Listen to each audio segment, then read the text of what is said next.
My husband and I have 5 kids, and our 2 youngest are autistic. And here are 12 signs that your baby may have autism. Our 8-year-old Ezra has level 3 autism. He is so fun. He communicates through an iPad, and he's learning how to spell, which is really exciting.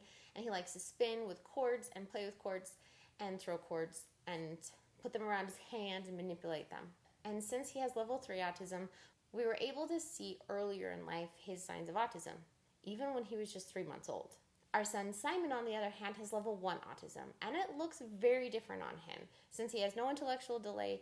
And when he was a baby, I really didn't think he had autism. But now looking back, I can see some of the signs in Simon as well as a baby. So we'll be sharing home video and examples from our 2 sons, from our home to yours. So these are some examples of what autism can look like. The first sign is not responding to your voice. Now Simon, because he has level 1 autism, would actually do that. He would hear the sound of my voice and he would get excited. But Ezra never did that. And I'm talking not once did he hear the sound of my voice and get excited about it. I wondered, why is it that when I enter the room, let's say he's in his crib and he's kind of whining a little bit, he's a new baby, 4 or 5 months old, and I come in, I say, "Oh, Ezra, it's okay, mommy's here." There's no response or reaction that I can see. Nothing. He's still doing the exact same thing that he was doing. Didn't have any kind of response that was different. So a neurotypical kid would most likely kind of turn towards the voice or get excited that mommy's here and recognize that, hey, this is my mom's voice. Now, he probably did recognize that this is his mommy's voice, but he didn't respond in a neurotypical way. And so that was one of the earliest signs that a newborn baby showed autism, because I was like, this is different. I've never seen this before, right? Ezra was my 4th child, so I'd had 3 before, and I was like, this is not something that I'm used to. This type of behavior is different. So that's the first sign. I'm so excited to tell you about my book. I wrote it for parents who have autistic kids to help support them and build strong relationships with their kids and find joy in the journey.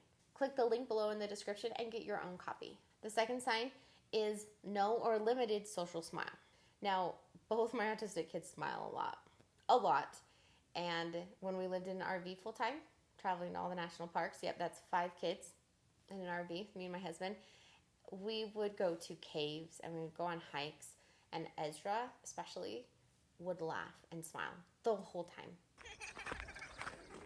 Ezra would be a mile down the trail if Daddy would keep up, huh? Where are you going, Ezra? Where are you going?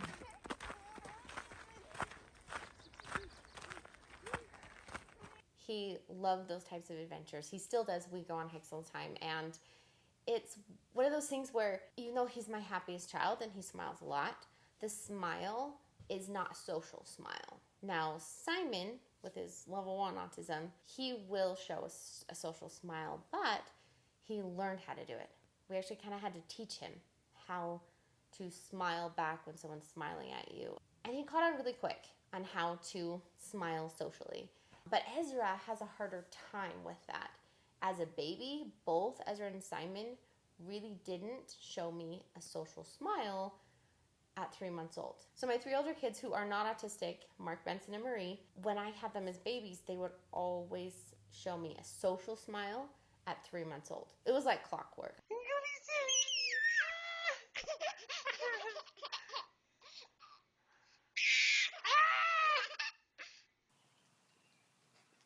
Benson. Hi. Hello. Hello, Marie. Hello, baby. Hello.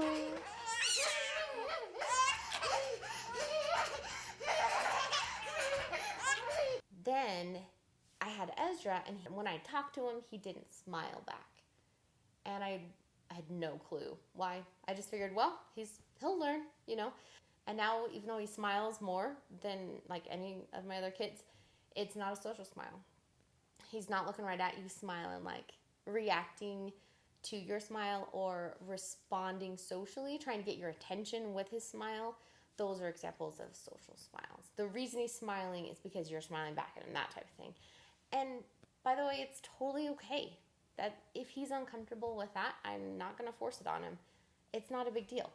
but it is a sign of possible autism in your baby. A neurotypical baby would most likely learn how to do a social smile before 5-6 months old. Sign 3 is a little bit older baby. They have to be able to really focus on a certain toy or object or mobile. So I want you to notice if your baby is really fixed on an odd angle or an odd light and just watching it for a long time. So it's completely expected for babies to look at mobiles as they're going around, right, in their crib. An example of an autistic behavior would be if a baby picked up a car and instead of trying to drive it, it picked it up and then just spin the wheel at like the corner with the light coming through, like that. And can do that and be entertained by that action for an extended period of time. Both Ezra and Simon did that in different ways. It looked different, right? Ezra still won't take a car and go vroom vroom. He likes to take a car and throw it. And Simon will watch how other people, like other peers and kids in his class, will play with toys and he'll copy them. He will copy us all day long. I have to be so careful what I say, but we still really encourage him to be his own autistic self and to do what he wants with the toys too. Because what if he thinks of a more fun way to use the toy? Like, who am I to tell him you have to use it this way? Sign 4 is they don't try and get your attention. Now, it doesn't mean that they don't want your attention. Like, every baby, autistic or not, is still learning, oh, if I do this, this happens, right? This is cause and effect. It's quite complicated because adults are not consistent with their reactions. And so these kids, these babies are just entering this world, they're trying to figure things out. And an autistic baby will sometimes not try and get your attention as much as a neurotypical child. My 3 older kids would always try and get my attention. As soon as they figured out that, oh, if I put my arms up, someone will come pick me up.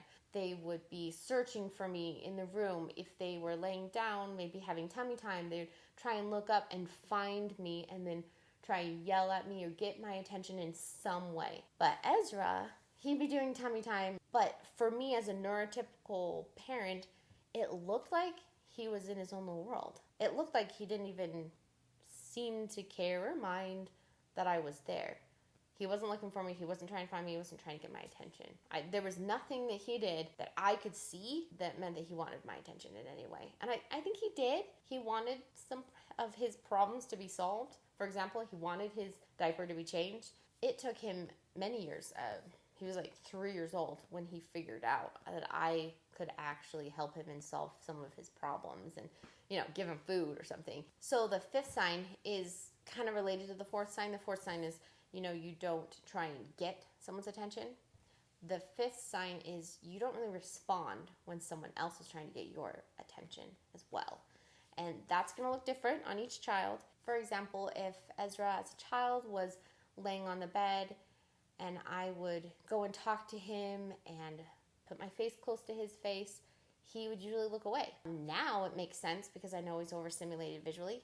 And I know that that's uncomfortable for him. Understandably, I'm not going to put my face really close to his face and tell him to do something. Whatever details or sensory input he's dealing with, it's too much. It makes him uncomfortable. So as a child, as a baby, when I didn't know that, and I was like trying to get his attention, and I'm like, honey, look at mommy, and then I didn't get a response, and he's like looking away, that's a sign of autism. With Simon, who has level 1 autism, he would respond to me as a baby. But it would take a lot of extra effort on my part. Usually I just kind of have to throw him in the air a little bit and tickle him, and then he would respond socially. He would look back at me, and he would respond to my effort getting his attention. So that's that sign. The 6th sign is they don't like to be held as a baby. Now, that was very true for my son Ezra, but not true at all for my son Simon. So keep in mind, this isn't a rule that's like, it rules it out. But with Ezra, he did not like to be held. If your child does not like being held as a baby, please go get them checked out by a pediatrician. Please. Because there could be many things that are wrong. And it also could be autism.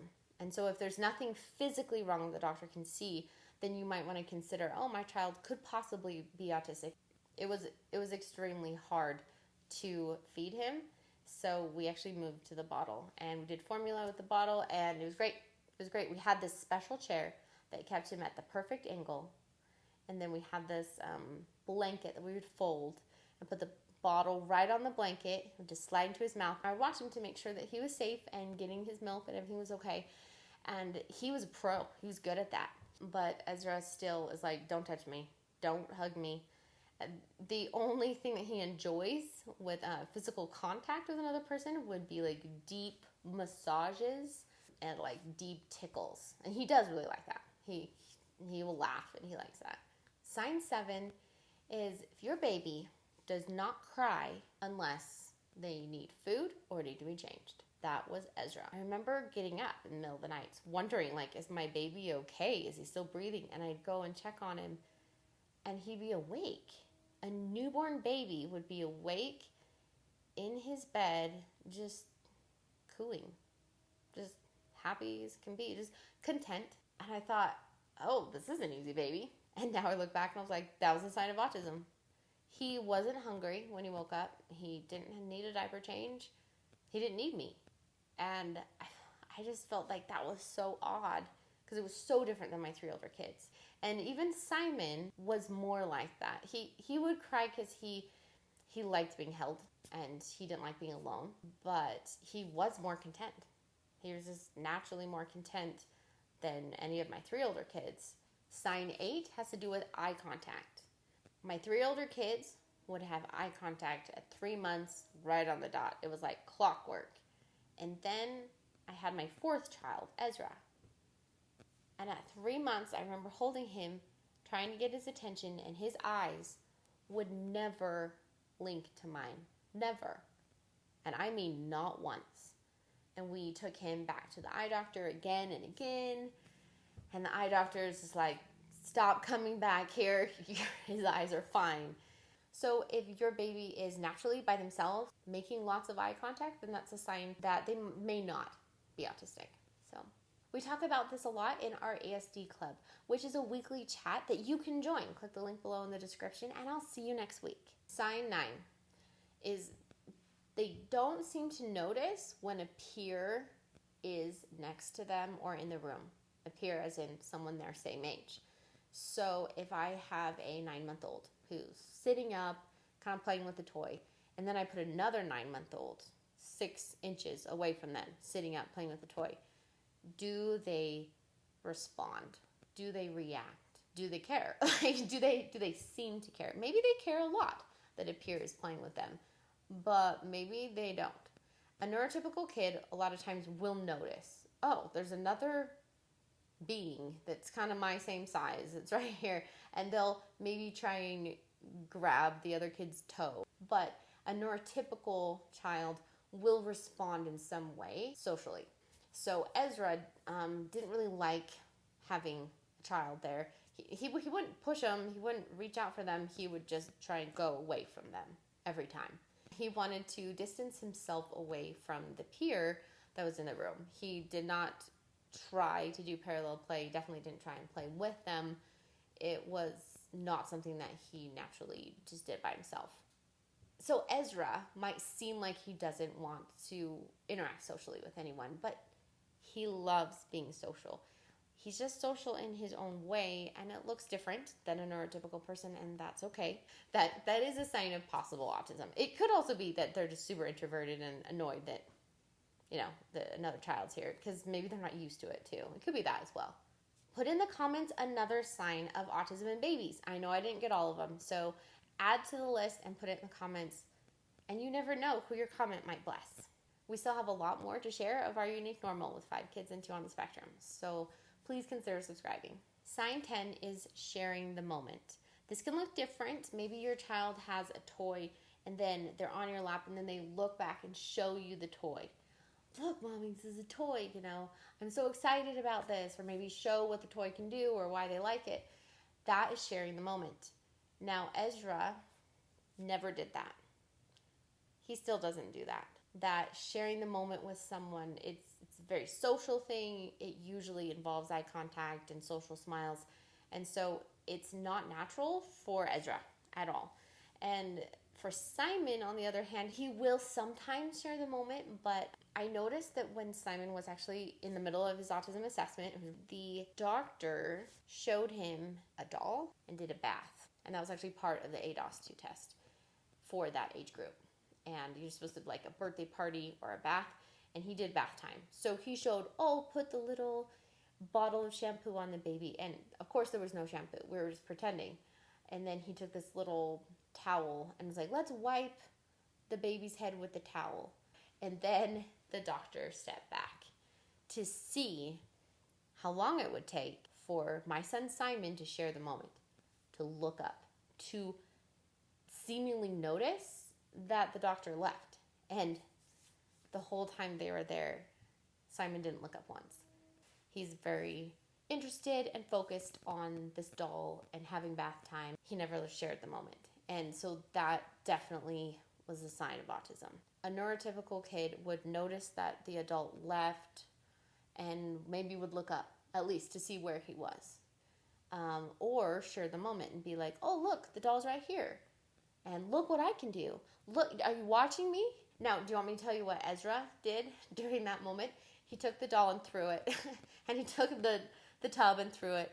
And then he took this other thing. He took everything and just threw it all. And then ran over and got them and then threw them again. Obviously, both of their responses were very different, but they were both autistic responses. Sign 11 is repetitive hand movements. Yes, even little babies can do repetitive hand movements. The 12th and last sign is your child either doesn't babble, or if they do babble, they're not babbling to get your attention. Ezra really didn't babble. He started babbling when he was about 6 months old, and then he stopped when he was about 9 months old. And he never really babbled again. Simon would babble a lot. I remember even telling the doctor during the assessment for autism, we just had it 2 years ago, so it was like yesterday. I remember telling him he doesn't have autism because look, he's babbling. And then the very patient clinical psychologist was like, yeah, but who is he babbling at? Is he trying to get your attention? Is he trying to communicate with you? And I was like, no, he's not. He's just babbling to himself. So most babies will babble to themselves. But as they grow up, especially 9 months old, they should be trying to babble at you. And if you don't see that, or maybe they don't babble at all, then that is a sign of possible autism. Here's 12 signs of autism under 2 years old, and here's our autism playlist. Remember, if you have an autistic child, you're in good company.